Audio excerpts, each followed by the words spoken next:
Usap-usapan nga ngayon, ang planong pagpapapirma ng Magnolia Management kay Terence Romeo. Ito ay dahil sa mga injured players nila na si Paul Lee at Jerem Lastimosa.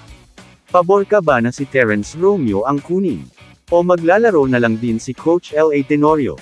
Ayon nga sa mga ulat, gustong maging playing coach ngayon ni Coach L.A., pero hindi siya sigurado kung kakayanin ito ng kanyang katawan. Kaya daw gustong makausap ni Coach L.A. si Terence Romeo, kung papayag siya sa isang short-term deal, tulad ng ibinigay ng Converge Fiber X Ears kay Vic Manuel. Sinabi ni Coach L.A. na kailangan niya ng go-to guy, at shot creator pagdating ng playoffs. Yan daw ang kulang sa Magnolia, kaya laging maagang na-eliminate pagdating sa playoffs or knockout games. Sa kabila nga ng pagka-released sa kanya ng terra firma, wala pang koponan ang nag-aalok kay Romeo upang makabalik sa PBA. Ngunit aktibong pa rin sa basketball si Romeo. Katulad ng mga 3x3, at ligang labas sa iba't ibang lugar. Kaya't kung may kumuha man sa kanya sa PBA, siguradong nasa shape ito ng paglalaro, at pwedeng isa lang kaagad.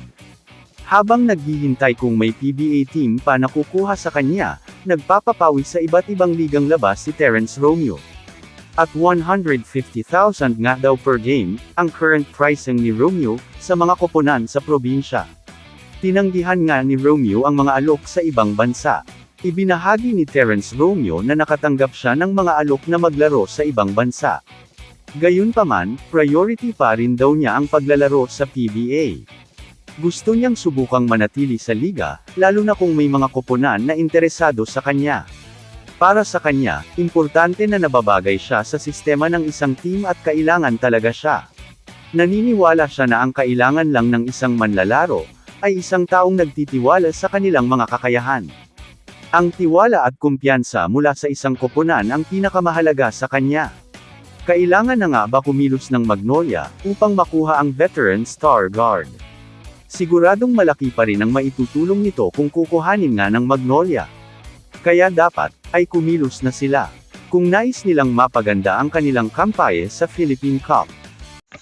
Kamusta mga idol? Sports Zone PH para sa sports news and update. Kung bago ka pa lamang dito sa channel ko, pindutin mo na ang subscribe button at notification bell para lagi kang update sa mga sports news.